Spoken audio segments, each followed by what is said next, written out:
des choses les plus étonnantes que je puisse observer concernant le comportement de l'astrologue, il serait intéressant d'ailleurs de comparer ce que disent les astrologues sur ce sujet à ce que disent d'autres groupes. Je pense notamment par exemple tous les débats sur le maintien de la pureté des traditions, la pureté des écritures, etc. Alors, depuis pas mal de décennies, je dirais, l'argument qu'on avance dès qu'il y a un doute sur la transmission astrologique, sur l'état d'un passage, l'état d'un dispositif, l'état d'une technique, dès qu'on pose une question de ce type, on a droit à une seule et même réponse en permanence, constamment, c'est ça marche. Ça c'est extraordinaire. Toute l'exégèse astrologique, toute l'approche critique du texte astrologique se réduirait en fait à l'idée que ça marche. Enfin, disons que c'est en tout cas une démarche apologétique qui s'est imposée et qui évidemment est assez facile à imaginer avec autant de mauvaise foi qu'on voudra, parce que le ça marche, ça renvoie à quoi? On ne sait pas très bien à quoi sert l'astrologie, c'est-à-dire est-ce qu'on peut vérifier que l'astrologie marche ou ne marche pas. Si c'était de la médecine, on pourrait dire, bon ben voilà, effectivement, le médicament a guéri la personne. Là, on a même l'impression que cet argument, si ça marche, aurait pu être emprunté justement à l'astrologie médicale. Parce que ça se comprendrait. On comprendrait qu'effectivement, voilà, telle théorie astrologique, quand elle est appliquée, elle donne des résultats. Elle donne des résultats, que le patient est guéri, l'intervention a lieu au bon moment, etc. Ça, je voudrais bien l'admettre à la limite. Mais on n'en est pas là, on n'en est plus là. Les astrologues aujourd'hui, dans la plupart des cas, ne sont pas dans une démarche thérapeutique. Alors, à la différence de d'autres professions, ils ne prétendent pas véritablement guérir quelqu'un. Ils ne prétendent pas avoir des résultats particuliers. Donc, comment se fait-il qu'ils se satisfassent de l'argument du ça marche? Puisque, précisément, ce n'est pas un argument concluant, puisqu'il émane d'une activité qui n'est pas liée à une pratique au sens d'une pratique qui aurait des résultats tangibles. Donc on a l'impression que c'est une exégèse, un argument exégétique et apologétique qui est emprunté à une autre discipline, ou alors à une branche de l'astrologie qui serait une branche médicale, ou peut-être une branche agricole, je ne sais pas. Mais on ne voit pas très bien. Enfin, toujours est-il que dès qu'on dit, par exemple, est-ce que, par exemple, il n'y a pas une perturbation, une permutation à tel moment de la transmission astrologique, est-ce qu'il n'y a pas cette notion qui a été mal copiée, ou mal rendue, ou mal comprise, etc. La réponse c'est ça marche. Donc, c'est un petit peu desséchant comme argumentation, tout le monde en connaît. Et il me semble que dans les années 60, 70, cet argument-là n'avait pas autant cours que de nos jours. Et je pense qu'on est un petit peu dans une forme de décadence actuellement. Si cet argument avait existé dans les années 60-70, il aurait fallu moins de chercheurs qui se seraient échinés à corriger le texte. Puisque ce texte ne peut pas être corrigé, puisque ça marche. Comme dans l'état où il est, il marche. Donc s'il marche, il n'a pas à être corrigé, il est infaillible en quelque sorte. Il n'a pas à se justifier puisque ça marche. Le problème, c'est que, comme j'ai dit, ça marche, ça renvoie à quoi? Qu'est-ce qui marche? En quoi consiste la pratique astrologique pour qu'on dise que ça marche?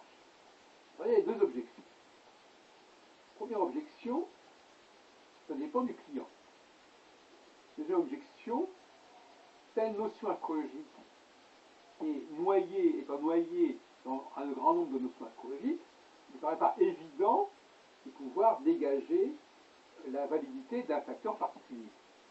Alors encore notre objection. Parce que si on avait un système qui serait très simple, où il n'y aurait pas 36 échappatoires comme on a en astrologie actuellement, avec plusieurs niveaux de discours qui se substituent, qui font double emploi, et qu'on peut utiliser à tour de rôle selon les besoins. Si les choses étaient plus simples, en effet, on pourrait à la rigueur supposer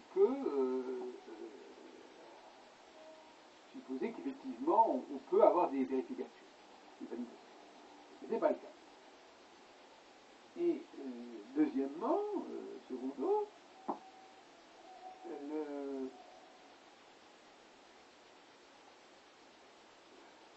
le mélange des différents facteurs n'est pas concluant, c'est un point. Et puis deuxièmement, le client, le pauvre client, il a vraiment une grosse responsabilité sur le dos.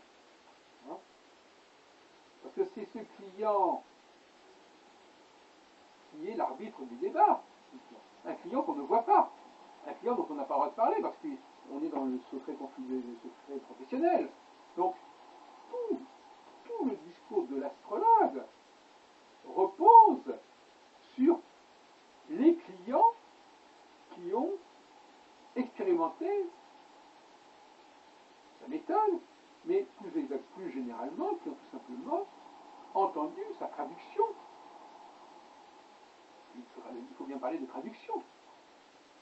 Quelque chose au niveau du thème astral, au niveau des calculs, qui va être traduit.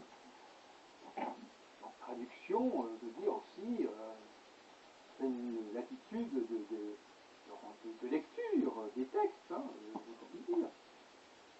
Bon, et donc le client, il a entendu une traduction, cette traduction l'a intéressé, l'a séduit, peut-être, et c'est cela qui fait que ça marche. Qu'est-ce qui a marché? Que le client s'est reconnu dans ce portrait, que le client a bien voulu s'identifier avec cette proposition de personnalité, qui lui plaît, qui lui convient, qui l'attire, là aussi ça marche. Il n'y a pas de rejet, comme on dirait pour une implantation cardiaque, il n'y a pas de rejet de la greffe de l'astrologie. Et je dirais que d'une certaine manière, on retourne dans le vocabulaire médical dans cette affaire, le fait qu'il n'y ait pas de rejet proprement parler de la greffe astrologique, c'est-à-dire du discours de l'astrologue qui est proposé à la personne et qui n'est pas forcément un discours proprement astrologique, mais qui émane, soi-disant, de l'astrologie. Bon.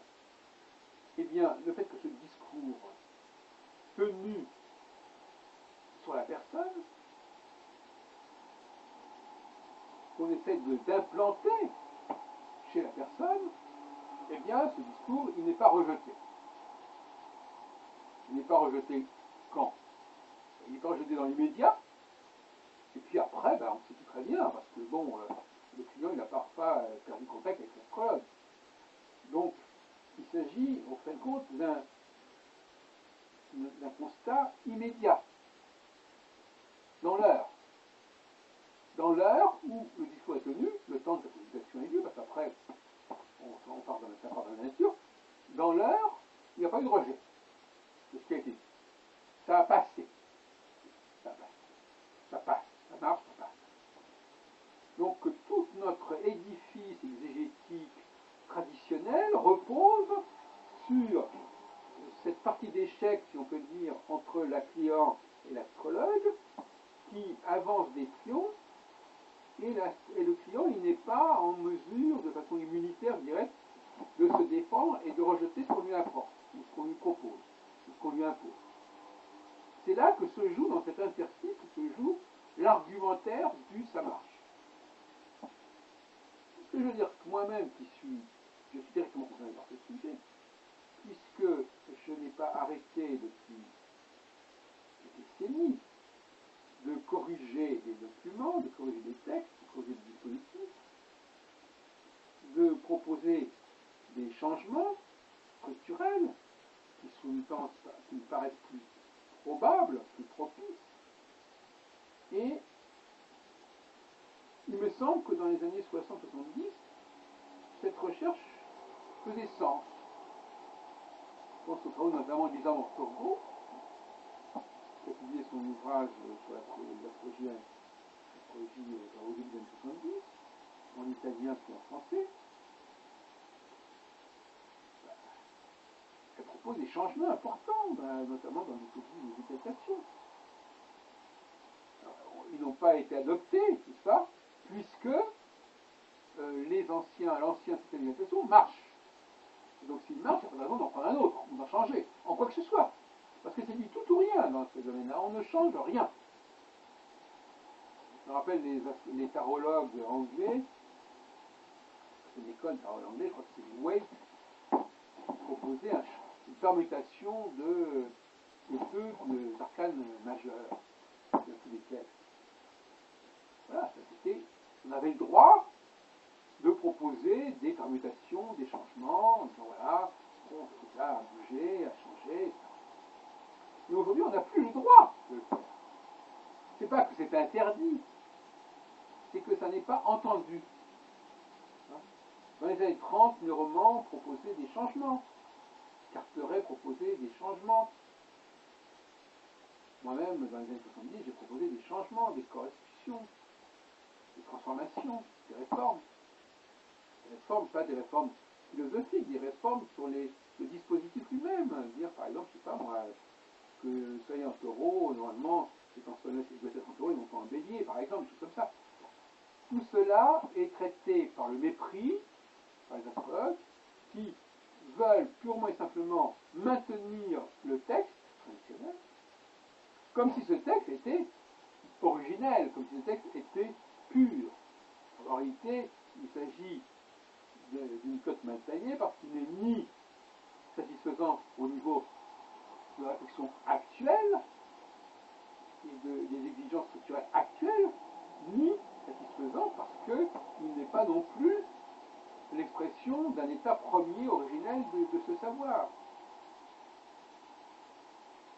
C'est comme actuellement, on est assez d'accord pour penser que l'exaltation du soleil a d'abord été en taureau, puis avec l'argent d'équinoxe en bélier, puis ensuite elle aurait dû bouger vers les poissons, etc.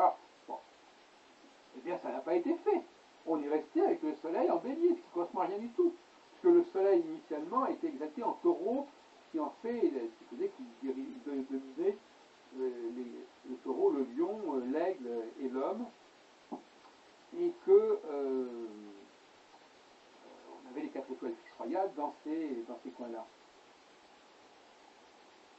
Donc, on en est resté à cette situation d'un soleil en bélier qui ne veut absolument rien dire.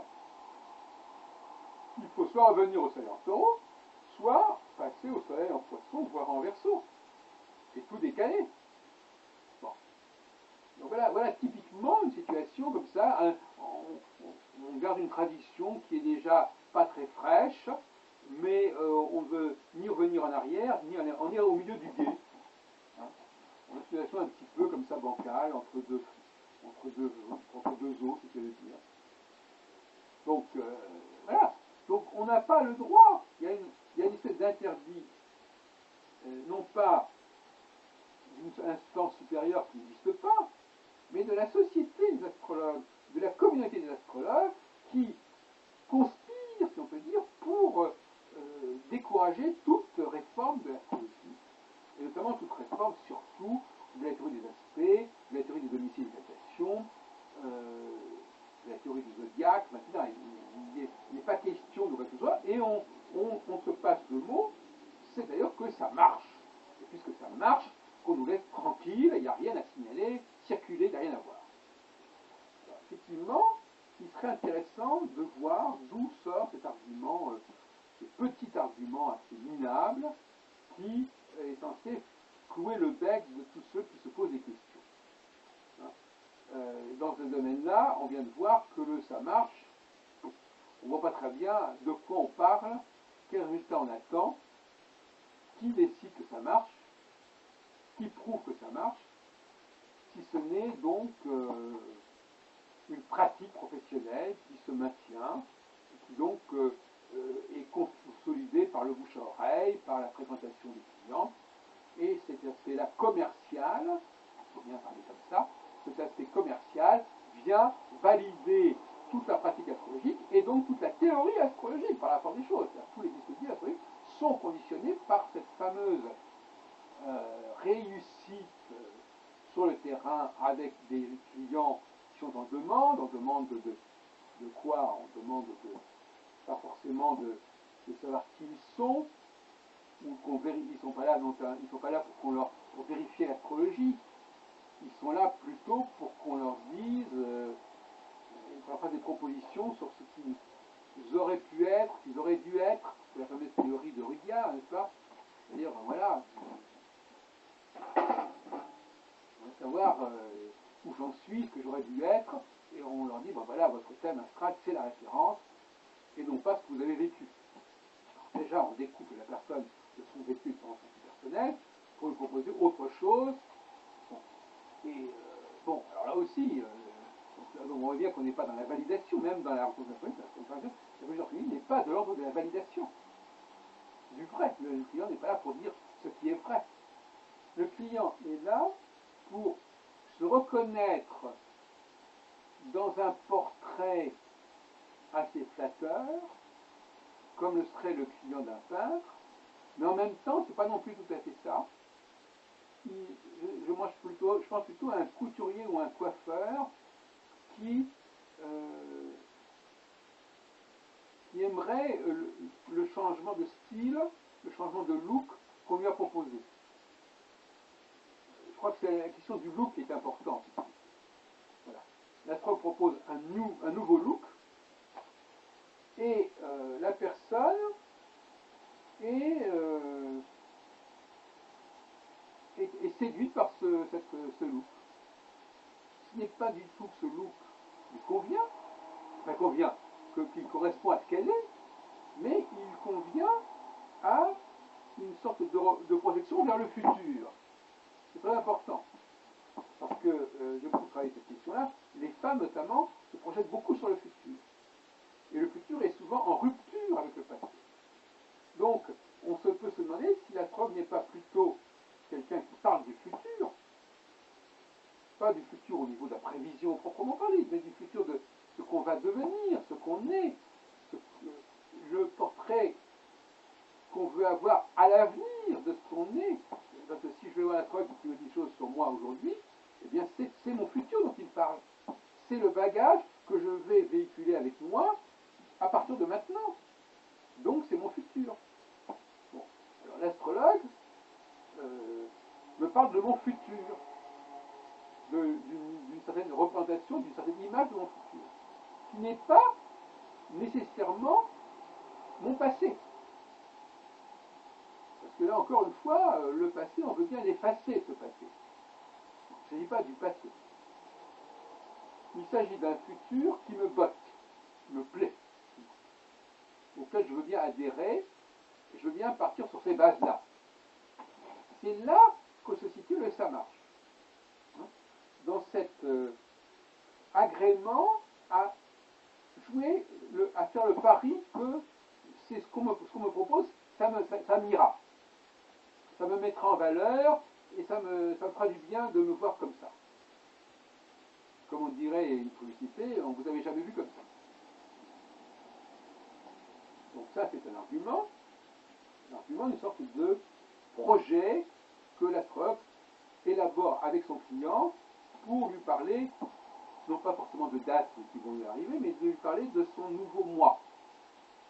D'un moi rafraîchi, d'un moi rajeuni, d'un moi revigoré, et d'un moi qui, quelque part, s'articule sur le thème natal, et donc il y a une légitimité, ce que dirait Rudyard en quelque sorte, c'est-à-dire que votre futur, c'est en réalité la conscience de votre thème natal, le passé étant quelque part décalé par rapport à cette conscience du thème natal, et le futur, votre futur désormais, une fois que vous avez vu l'astrologue, étant par le thème natal. C'est un peu compliqué, mais je crois qu'on a compris ce que je voulais dire.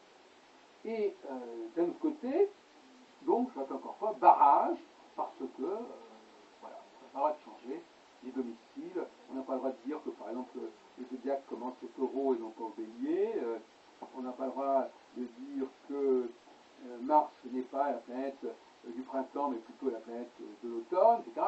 Bon, il y a des choses qu'on n'a pas le droit de dire, parce que de toute façon, on ne va même pas vous dire que ça ne marche pas. On va vous dire, l'ancien système fonctionne, donne des résultats, donne satisfaction, est en plus accepté comme ciment identitaire par la communauté des astrologues. Que demandez-vous de plus?